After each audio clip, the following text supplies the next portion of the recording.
FAM Malaysia klaim 90% menang di CAS.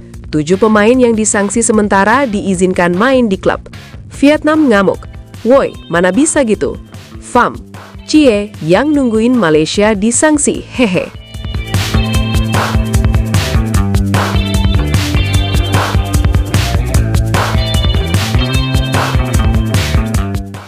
Sekarang kita tarik agak ke belakang dulu.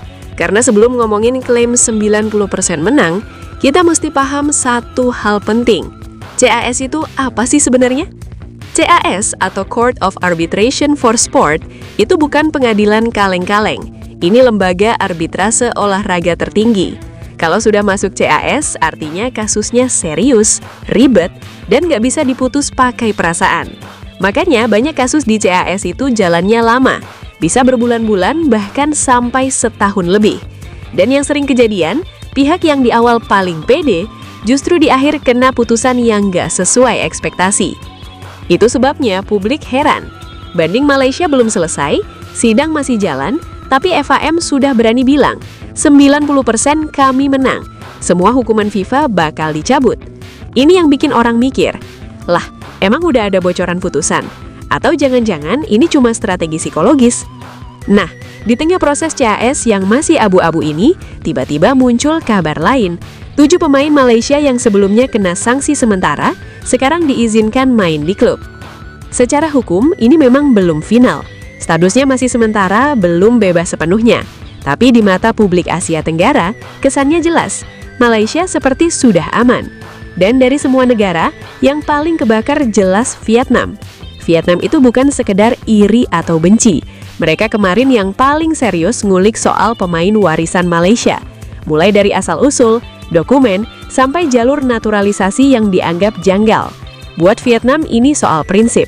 Kalau ada satu negara bisa lolos dengan proses yang dianggap abu-abu, maka ke depan semua negara bisa seenaknya. Makanya ketika FAM klaim 90% menang, reaksi Vietnam keras. Weh, mana bisa gitu? Belum ada putusan, tapi sudah seperti dirayakan. Belum ada palu CES, tapi sudah lempar sindiran. Dan sindiran inilah yang bikin drama makin panjang. Pernyataan FAM yang paling ramai itu jelas kalimat ini. Cie, ada yang nungguin Malaysia disanksi, tapi nggak jadi. Kalimat pendek, tapi efeknya luas. Ini bukan cuma buat Vietnam, tapi juga nyenggol Indonesia. Kalau kita bandingin, gaya Vietnam dan Indonesia itu beda banget. Vietnam itu frontal, resmi. Kalau ada masalah, langsung lapor, kirim dokumen, dan bersuara di level federasi. Indonesia, federasinya relatif lebih kalem, tapi netizennya itu ganas. Isu pemain warisan Malaysia ini sudah lama jadi bahan obrolan netizen Indonesia. Ada yang skeptis, ada yang nunggu hasil CAS. Bahkan ada yang terang-terangan bilang, kalau memang salah, ya harus disanksi. Jadi ketika FAM ngomong cie yang nungguin Malaysia disanksi, banyak netizen Indonesia merasa, kok kita ikut disindir? Di titik ini, isu hukum berubah jadi psy war kawasan. Bukan lagi soal benar atau salah, tapi soal siapa yang paling pede di depan publik. Sekarang kita masuk ke skenario yang jarang dibahas FAM. Gimana kalau CAS justru memutuskan sebaliknya? Kalau banding Malaysia ditolak, atau cuma dikabulkan sebagian, dampaknya nggak kecil. Pertama soal reputasi federasi.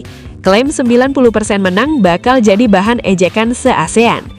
Kedua soal mental pemain, terutama pemain warisan. Mereka sudah main lagi di klub, sudah merasa aman, tiba-tiba kena putusan yang nggak sesuai harapan. Ketiga, efek ke turnamen regional.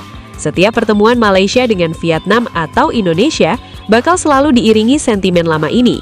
Dan keempat, yang paling berat, isu fair play Asia Tenggara. Karena kasus ini bukan cuma soal Malaysia, ini jadi preseden.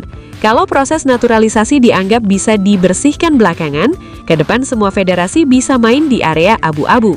Sebaliknya, kalau CAS benar-benar memenangkan Malaysia dan mencabut semua sanksi, FAM bakal berdiri paling depan sambil bilang, kan sudah gue bilang, Vietnam bakal terpaksa terima, Indonesia bakal lanjut ribut di medsos, dan Malaysia dapat kepercayaan diri ekstra. Tapi satu hal yang nggak bisa dihindari, ketegangan kawasan sudah terlanjur naik. Sekarang, sebelum CAS bicara, semua masih sebatas klaim, reaksi, dan sindiran. Malaysia pede, Vietnam panas, Indonesia nonton sambil siap nimbrung. Dan pertanyaannya masih sama dari tadi. Ini keyakinan berdasarkan bukti kuat atau cuma over pede sebelum vonis keluar? Karena di sepak bola yang diingat itu bukan seberapa yakin lu ngomong, tapi apa yang akhirnya diputuskan. Menurut lu, kalau CAS sudah ketok palu nanti, siapa yang bakal paling malu dan siapa yang paling senang?